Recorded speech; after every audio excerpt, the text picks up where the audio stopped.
Hello everyone, welcome to Aden. So आज हम लोग देखने वाले numerical which is based on boiler and हमें दिया है कि coal fired boiler plant consumes 400 kg of coal per hour. So coal consumption अगर हम लिखे तो it is 400 kg per hour.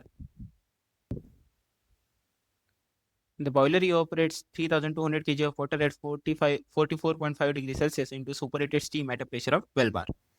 So this is the coal consumption, and we have pressure as 12 bar.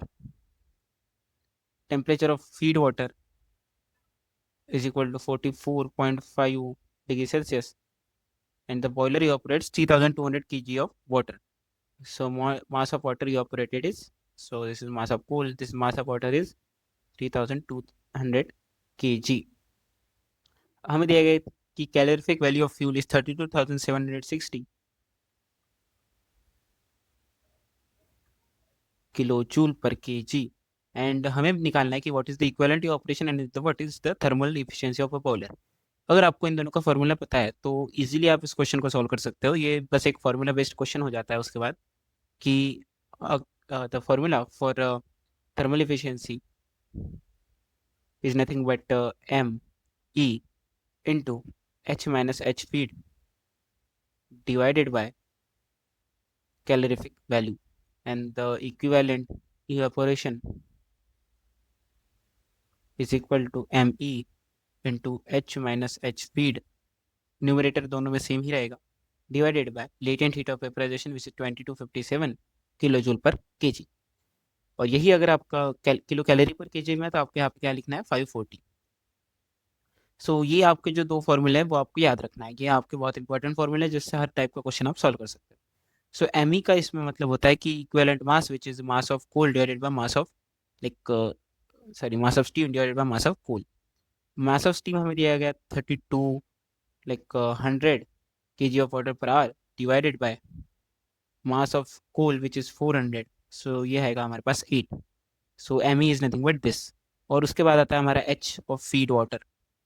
So feed water का जो enthalpy है वो आप steam table से निकाल सकते हो कि आप देखो कि इस प्रेशर पे और इस टेम्परेचर पे आपका स्टीम टेबल की लाइक एंथैल्पी क्या होगी स्टीम की at that pressure and this temperature. और अगर और अगर आप लाइक आपके पास ये पॉइंट्स नहीं है आपके स्टीम टेबल में और आपको चाहिए तो फिर आप कैसे निकाल सकते हो, या आप एक ट्रिक से भी ध्यान ध्यान में रख सकते हो कि एच फीड निकालने के लिए आपको बस सी पी इंटू टी कर सकते हो आप। सी पी की वैल्यू आप 4.2 लोगे और टी की वैल्यू इज नथिंग बट जो टेम्परेचर है विच इज 44.5। सो इसका जो भी आंसर आएगा, हमारे केस में इसका आंसर आएगा 186.9।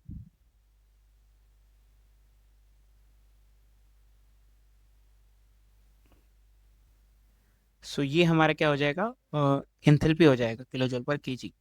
आप नहीं तो लाइक स्टीम टेबल से भी निकाल सकते हो, बट ये एक इजी तरीका है जिससे आप अप्रोक्सीमेट वैल्यू निकाल सकते हो। एंड एच जो आपका सुपर हीटेड स्टीम जो हम बोल रहे हैं क्वेश्चन में दिया गया है, उसके लिए आपको पता ही है जो फॉर्मूला होता है h g plus c p into delta t, जहाँ पे सी पी हमारा हो जाता है कि गैस का क्या होगा कांस्टेंट प्रेशर पे जो स्पेसिफिक हीट है कांस्टेंट प्रेशर। आपको ये भी ध्यान में रखना है कि ये सीपी और ये सीपी सेम नहीं है, क्योंकि ये जो सीपी ये लिक्विड सीपी है और सो लिक्विड को आपको कितनी हीट देनी पड़ेगी to increase the temperature by 1 degree.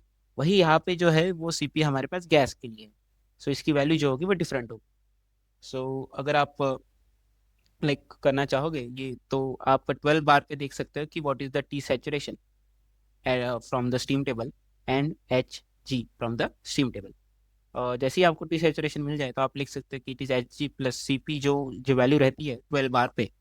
Again आप गैस के लिए डिफरेंट वैल्यू होती है, सो सी पी की जो वैल्यू रहेगी वो रहेगी 2.8 इंटू डेल्टा टी जो हमारे पास है वो है 274.5 तक आपने सुपर हिट किया, माइनस जो टी सैचुरेशन हमारे पास क्या हो जाएगा 187.96। जो डेल्टा टी रहता है वो क्या रहता है हमारे पास टी माइनस टी सैचुरेशन।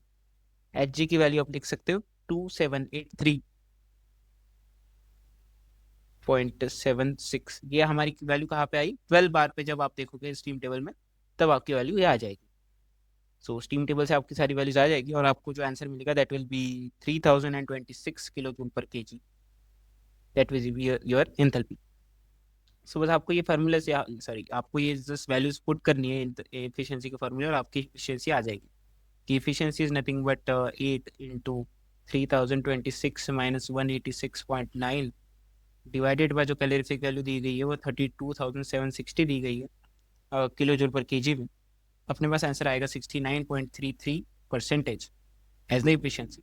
वही इक्विवेलेंट ऑपरेशन अगर आपको देखना पड़ेगा, सॉरी अगर आपको चाहिए जो है, तो इट इज़ 8 इंटू 3026 माइनस 186.9, जो न्यूमरेटर सेम ही रहेगा और नीचे क्या आएगा बस 2257। इससे आपका आंसर आएगा 10 kg ऑफ स्टीम पर kg ऑफ कोल।